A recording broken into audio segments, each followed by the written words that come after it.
ఆంధ్రప్రదేశ్ రాజకీయాల్లో కాపు సామాజిక వర్గం ఎప్పుడూ కీలక పాత్ర పోషిస్తూ వస్తోంది. రాష్ట్ర రాజకీయ సమీకరణాల్లో కాపు ఓటు బ్యాంకుకి ప్రత్యేక ప్రాధాన్యం ఉంది. అందుకే ఎన్నికలు సమీపించిన ప్రతిసారి మాత్రమే కాదు, ఎన్నికలకు ఇంకా చాలా సమయం ఉన్నప్పటికీ రాజకీయ పార్టీలు ఈ వర్గాన్ని తమ వైపు తిప్పుకునేందుకు ప్రయత్నాలు ప్రారంభిస్తూ ఉంటాయి. ప్రస్తుతం ఎన్నికలకు ఇంకా దాదాపు 3 సంవత్సరాల సమయం ఉంది. అయినప్పటికీ కాపు సామాజిక వర్గాన్ని ఆకర్షించేందుకు ప్రధాన రాజకీయ పార్టీలు తమ వ్యూహాలను అమలు చేస్తున్నాయి. ప్రస్తుతం మెజారిటీ కాపు వర్గం కూటమి ప్రభుత్వానికి అనుకూలంగా ఉందనే అభిప్రాయాలు రాజకీయ వర్గాల్లో వినిపిస్తోంది. ఈ నేపథ్యంలో వారిని తమ వైపు మళ్లించేందుకు వైఎస్ఆర్ కాంగ్రెస్ పార్టీ ప్రయత్నాలు చేస్తోందన్న చర్చ సాగుతోంది.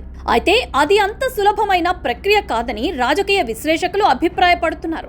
ఇదే సమయంలో గోదావరి జిల్లాలో కాపు సదస్సులు నిర్వహించడం చర్చనీయాంశంగా మారింది. కాపు సామాజిక వర్గానికి అండగా నిలిచేవారికి రాజకీయంగా మద్దతు ఇస్తామని నిర్వాహకులు ప్రకటిస్తున్నారు. అయితే ఈ సమావేశాలు పూర్తిగా సామాజిక అవసరాల కోసమా లేక రాజకీయ ప్రేరేపితమా అన్న ప్రశ్నలు కూడా తలెత్తుతున్నాయి. కొన్ని రాజకీయ పార్టీల ప్రోత్సాహం, మద్దతుతోనే ఈ కార్యక్రమాలు జరుగుతున్నాయన్న అభిప్రాయాలు కూడా వ్యక్తమవుతున్నాయి.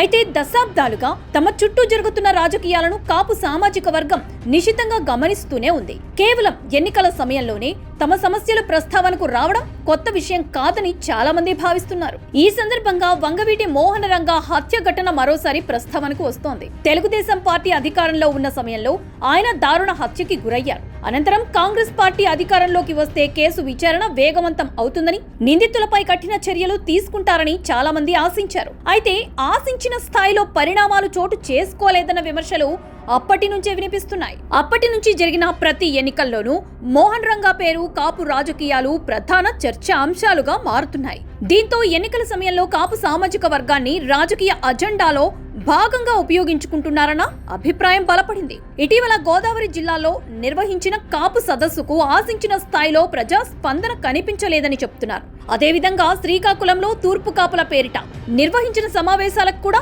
పరిమిత సంఖ్యలోనే ప్రజలు హాజరయ్యారని సమాచారం. ఈ పరిస్థితులు ఒక స్పష్టమైన సంకేతాన్ని ఇస్తున్నాయి. కుల ఆధారిత రాజకీయాల పట్ల ప్రజల్లో, ముఖ్యంగా కాపు సామాజిక వర్గంలో విసుగు పెరుగుతోందన్న అభిప్రాయం వ్యక్తమవుతోంది. 2014లో తెలుగుదేశం పార్టీ అధికారంలోకి వచ్చిన తర్వాత ముద్రగడ పద్మనాభం కాపు రిజర్వేషన్ ఉద్యమాన్ని ఉధృతం చేశారు. కంచాల ఉద్యమం, దీపాల కార్యక్రమాలు వంటి పలు నిరసన కార్యక్రమాలు చేపట్టారు. అయితే 2019లో ప్రభుత్వ మార్పు తర్వాత ఆ ఉద్యమం క్రమంగా చల్లారిపోయింది. దీంతో ఆ ఉద్యమం వెనుక రాజకీయ కోణం కూడా ఉందన్న విమర్శలు అప్పట్లో వినిపించాయి. ప్రస్తుతం మెజారిటీ కాపు వర్గంలో ఒక స్పష్టమైన భావన ఏర్పడుతున్నట్లు రాజకీయ పరిశీలకులు చెబుతున్నారు.